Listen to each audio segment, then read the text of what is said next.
Hi, everyone. I'm Catherine Folliott. I'm with Travel Week as the editor, and I'm here with Samantha Taylor, who is the Chief Marketing Officer for Sunwing Travel Group. Thanks for joining us, Samantha. Hi, Catherine. Nice to see you. Thank you so much for having me. It's great to see you, too. So I know Sunwing's obviously had some wonderful news lately, that you just restarted your flights to your sun destinations on Sunwing's aircraft, which is fantastic news, and everyone is so excited to get those planes back in the air. Can you tell me what sort of feedback you're hearing from agents and also from any consumers? Sure. We are so proud to say that we have returned to the skies as of November 6th. We started flying out of Toronto and Montreal to start with, and the feedback has been fantastic. People have really missed travel and really happy about this opportunity to return. We've gotten great feedback from customers in destination as well as throughout the entire journey, and really proud to say that we've had quite a few travel agents also take advantage of our DIY fam trips and had some really great feedback from them. I think it's so important at this critical point that the agents are such partners in rebuilding confidence for our return to travel. Yeah, they're a critical link, and obviously they're the ones that the consumers are calling saying, is it okay if I travel? Is it safe? I mean, the number of times I'm sure agents have heard, is it safe? Is it safe? Over and over, but I'm sure they're only too eager to tell them, yes, it is safe, and they can go through all your protocols. Yeah, absolutely. In terms of, do you want to just sort of talk a little bit about who is traveling right now? I know that anybody can travel, but in terms of demographics that you're seeing, I've got a daughter in school, so it might be hard for somebody like me to travel because then I'd have to pull her out of school, and then it's the quarantine and the whole thing. The 14-day quarantine is still a major sticking point. But I'm thinking, would it be like maybe younger couples or couples who don't have kids? It would be people who maybe work from home once they get home and they don't have a lot of contact with other people, that they can sort of keep that bubble fairly well. Do you want to talk a bit about demographics? Yeah, it's such a personal choice, travel in this situation, and thank you for reiterating that travel is possible overall, that people can engage with it, and that we're able to take you there and keep you safe along the journey. But obviously there are limitations on people's personal choices, where they are in life, their personal commitments, they really vary widely. What we are seeing though is very much so professionals, dual income oftentimes, or close friends who want to also be kind of going away and have that ability to work remotely as well, is certainly one piece of the equation of people who are engaging in this decision right now. We are also seeing people who are actually extending their trips. They're taking 2 weeks, 3 weeks, sometimes up to 4 weeks, spending more time in destination, understanding the personal decision it is to go on a plane right now and leave the country with the quarantine. People want to make sure that they're getting as much as they can out of it. So we're seeing both younger and older couples. Many times people are working from the beach, and the actual length of trip seems to be trending longer versus before. That's interesting. That I'm glad you mentioned it, because that's one of the things that you're right. Normally it would be the 7 nights, and that's such a standard. But for everything that people are going through in order to make this vacation happen, it's wonderful, and it's not too surprising that they're doing the 2 weeks or the 3 weeks. And it's sort of like, look, we may not be able to go away 2 times this year. We may not go away until next winter. Let's do it right this time. And as you mentioned, they are working. Like, I know we've seen a lot of, you can work from the beach. If you're going to work from home, why don't you work from, the beach or your hotel room? So you are seeing quite a bit of that people are in fact able to, telecommute from, a Caribbean beach. Yeah, absolutely. And in some of our hotels, such as the Royalton, we have exceptional Wi-Fi. So people are just as easy able to actually connect from in destination as they are from here. But you make a really good point. What we are seeing as well is some customers are choosing to go for a week, and then there are, I would say, a fair amount of customers are choosing to extend their vacation, which I actually feel is a really indicative point on how safe they feel in destination. So it's one thing to make the choice on going away for 2 or 3 weeks when you're here, and there's this kind of uneasiness about what the experience is going to be. But obviously our customers, when they are in destination, feel so safe, feel that all the protocols are in place to allow them to both work and live in an environment that gives them peace of mind, that they're making that decision to stay longer. And we also have a lot of solo travelers that are choosing this time to see some beautiful Caribbean and parts of Mexico, which we're really happy to support as well. Well, that's great. And I know solo travel was such a big market before this all started, and it's been interesting to see how the different markets are responding to the pandemic and who is traveling and who's not. And as you say, that's a fairly ideal market to go. And I'm glad that they're going. And it's interesting, I know I was talking about agents wanting to sell up. This time it may not be because, you know, the portfolio of destinations and resorts is still a little bit limited, you know, for travel this time. But the way they could sell up is, you're right, not just 1 week, but 2 weeks or 3 weeks. And so there's opportunities there. Absolutely. Can you let us know, sort of walk us through why traveling with Sunwing this winter is so safe? Yeah, happy to actually. We are really proud of the program that we have been working to put in place since last May, actually. We're in a unique situation where we control and own many parts of the customer's full travel journey. So whether that is the aircraft you fly on, the in-destination services that take you to the hotel, as well as our own Canadian-owned operated hotels throughout the Caribbean, it gives us a unique opportunity to make sure that we're putting in the protocols that keep customers safe through the entire journey. So we've been working through finessing those and making sure that as we geared up to our return to travel, that we had the best protocols in place for that entire journey. In addition to that, we partnered with MedCan, and we now have an acting chief medical advisor, Dr. Peter Nord, who actually just returned from a trip to Cancun at the Royalton Riviera. And it's been really great actually to have him actually walk through what the customer experience is, see behind the curtain, look at all the different protocols, really sign off on everything and give great peace of mind that we're keeping our customers safe throughout the entire journey. We actually documented many parts of his trips on our blog and in our social media, so we can actually share with our agent partners that we're not just saying that we're adhering to Canadians' travel standards, that we actually have our Canadian chief medical advisor in location and making sure that all those protocols are followed and that Canadians feel safe making a decision to travel with Sunwing this winter. I saw that. I remember what we ran the story, and I saw the picture of Dr. Nord on the flight, and it just looked so great. That what a great idea to have him, you know, do the trip as well. And as you said, to be sort of, you know, doing broadcasts and doing social media from the resort, and what a show of confidence. You know, if he's going, you know, it's one of those things that is, somebody sees a doctor on the plane, it's like, well, if he's going, then it's safe for me to go too.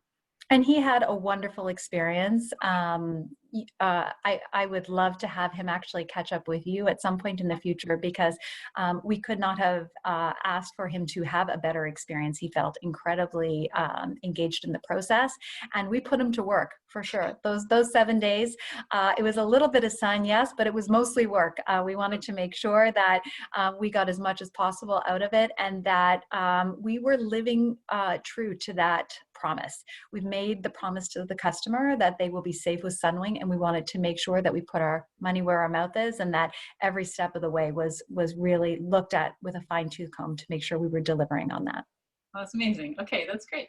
Now, in terms of your destinations, I know that so far, I think you, correct me if I'm wrong, but I think it's Punta Cana, Jamaica, and Cancun for this winter, and you've got Toronto and Montreal as gateways. And I know it's too soon to tell. I'm sure this program's only been up and running for a few weeks. But is there the possibility of adding either more gateways and or more destinations? And if there are there any indications of what those might be?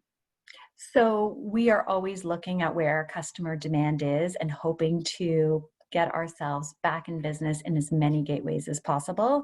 For both Toronto and Montreal, we are adding Varadero in mid-December. So happy to be able to bring our customers back to Cuba. Really excited about that. And we are going to be offering Cancun from Vancouver, Calgary, and Edmonton in January, which is really fantastic. Just select blocks of seats, but we are very, very happy that that is going to be happening. The West is so important to us as a part of our business, and we want to make sure that we are back in supporting those markets for this winter. And also 2 more from Edmonton, Puerto Vallarta, and Mazatlan. So we are very happy to be adding those as well, which will happen in late December. Oh, that's great news. Okay, good. I didn't know if it was one of those things that they're obviously travel companies have to look way out, even if people don't hear about it until a few weeks before the departures start. But I'm so glad that, you know, with all those other gateways and destinations on the potential schedule, that's really, you know, that's wonderful news. That's fantastic, and that's just testament to how well it's going. Yeah, I have to say, every time we add a new gateway or new destination, it is a little bit of a party. We are so happy. We are looking for every bit of positivity as we go forward here, and so excited. The West, again, critically important to us, the ability to help customers move south for the cold winter was very important to us as well. So we are happy to add everything we can, obviously, in these times. Oh, that's great. So getting on to something that's been in the news quite a bit lately, I guess it was November 8th. I know it was a Sunday because we put out a special bulletin and it was a Sunday, but it seems like Monday to Friday doesn't happen anymore with the pandemic. The news obviously comes whenever it comes. But Transport Minister Mark Garneau had let everybody know that the government, federal government, would be looking at a financial assistance package for airlines. So I know that process has been going on for a few weeks. You know, people outside the travel industry, I think, are sort of hearing, have they talked to the airlines yet? Have they not? I know you probably can't go into details, but can you just talk a bit about what Sunwing might be looking for in terms of these talks with the federal government? I mean, we are absolutely waiting with bated breath for airline-specific support. I think it's very important for the industry to make sure that we come out the other side of this with a strong, competitive Canadian market from an airline standpoint. Certainly, yesterday's speech, we were disappointed that there was not more news on that, but we would welcome and look for any sort of airline-specific support that is happening. And I would say even more so than airline, travel and tourism as an industry has been so devastated that we would welcome and are very much urging the government to really look at that for incremental and specific support for our industry that has gone through a catastrophic change here and has been more impacted than many other industries. Yeah, I agree. I find it incredible when, you know, obviously so many industries have been impacted. And I remember hearing somebody say, you know, it's not the grief Olympics. It's not about who's been hit harder than who, but Yeah. there are definitely some industries that just by the nature of their industry, you know, of course, airlines and travel agents and tour operators and the whole travel industry has been impacted. And I find it interesting how the focus, I think, for a lot of people is on inbound. They're worried about, you know, rightly so, the attractions in Toronto, the attractions in Vancouver, the inbound. But it's sort of, I think people sometimes forget that there's a whole outbound, which is also the airlines, the tour operators, and especially the travel agents. And I agree. Yesterday, I watched the speech, and it was good about the loans, but it wasn't what people thought it was going to be. So I agree. I think everybody has their fingers crossed that there will be, you know, better news down the line and soon. So I Yeah, hear you. this industry provides a significant number of jobs in this country, and there is a real meaningful need for the government to look there. So we would welcome that.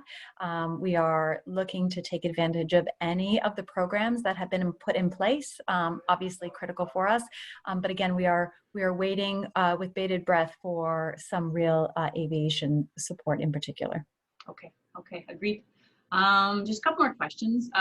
I've heard, you know, there's obviously been a lot of virtual conferences over the past few weeks, and there's been a lot of talk about never waste a crisis. People, you know, as much as there's been so many difficulties, and you know, we've all been in this since day one, and we know all the difficulties. There's also not a silver lining. I'm not going to go that far, but just sort of things that some companies have learned that, you know, some companies have said, oh, we realize that, you know, we focus our efforts more on this side rather than this side, or we've been able to streamline, you know, our operations here or there. Is there any under the headline of, you know, never waste a crisis, is there anything that Sunwing has sort of, you know, taken from this crisis and made it a stronger company for it to come out of the pandemic? Absolutely. You are singing my song there. Our CEO, Stephen Hunter, said to me when I first joined Sunwing that you don't get these chances very often. When the jets are off and when everything's quiet, you do the heavy lifting. And we have been absolutely doing the heavy lifting from a technology standpoint, really reimagining what our marketing stack looks like going forward, putting intense focus on marketing automation and ensuring that the customer experience is so seamless going forward, really centered around the Sunwing app to make sure that that's truly a tool through the journey that customers can use to get the information that they need and that they feel safe and supported on that journey as well. So all of those pieces, really kind of setting those up to make sure that we are providing as much easy and frictionless travel going forward. That's kind of our key mantra, to make sure that with all the complexity that's going to be surrounding travel as we go forward, when a travel agent makes a decision to put their customer on a Sunwing tour, we want to make sure that it is headache-free, easy, seamless, and that we're delivering on that promise that that travel agent has made and that we want to make as well. And so that's been the real intense focus. It has been an undertaking for many people in the organization. We have definitely not been bored the last 7 months. And, you know, these things take a long time when business is running as usual. They take a long time when business is not. But we've been moving at an incredible speed and very happy with how far we've come so far. Well, that's great. Okay, good. It's I completely I know what you mean about, I keep thinking if not as many people are traveling, why are we all still so busy? But you know, it's been an incredibly busy time, and it's, you know, for us it's the volume of news coverage. It's just been off the charts, but it's also important, and we want to get it out there. And for you guys and for travel agents, it's, and in the early days it was obviously the rebookings and all that kind of stuff, and now it's kind of like, well, let's get on with winter. Let's do what we can with winter, and then look beyond this and see what you know, what's possible with, as you said, with all those streamlining and just going forward, making it stronger. So that's fantastic. My last question would be if you have any message for Sunwing's very loyal travel agent partners. Well, I do strongly believe that we will not recover without the strength and partnership of our agent partners. Really, as we go forward, customers will look to them as the trusted resource to help them make the best decisions going forward. We are grateful for the partnership of all of the agent community. We are looking to lay down as many pieces of the customer experience to really deliver on that promise. When the agents choose to put their customers with us, we know that that is a very trusted relationship, and we look forward to building this industry together. We really feel that's the only way forward, with us together, and look forward to building this incredible industry that we're all so proud to be a part of, and we will get through this. So I would say, on behalf of Sunwing, just a personal thank you to all of them. That's wonderful. That's one of those things, as you say, you know, going forward, it's not going to happen without travel agents. And you know, we keep reading, and I can't get enough of these articles because they're so great. When people talk about, you know, gee, I never realized what a travel agent could do, and all these consumers who are suddenly realizing, you know, what an amazing thing it is to have a travel agent in your corner. So I know for the industry, for the retail side, that has been, you know, a huge upside, and to capitalize that, and as you say, work together with the tour operators and just go forward and get past this thing and get on with all that pent up demand that we keep hearing about. You know, Catherine, I'm a strong believer in high tech, high touch. We're laying down the tech piece to make sure that the experience is seamless, but I know that the high touch piece comes in the agent partnership community. And so we look forward to that. It's interesting because it's sort of, I think for the longest time, you know, when the internet came out, it was sort of like, it was all or nothing. It was sort of like, well, we've already done the personal touch. Now we're going to go with the tech touch. It's like, it can be both, you know, it has to be both. Side by side, right? That's right. And people, they need that person they can call, you know, at 11 o'clock at night saying, oh my gosh, you know, my flight's been canceled. What happens, or whatever. So yeah, they can, that's right. They can coexist, and they need to coexist. Yeah. Yeah. Great. Thank you so much, Samantha. I really enjoyed talking to you, and I know agents will want to hear your message, and brighter skies ahead, and look forward to getting through this with Sunwing and with the travel industry. Thank you. Thank you so much.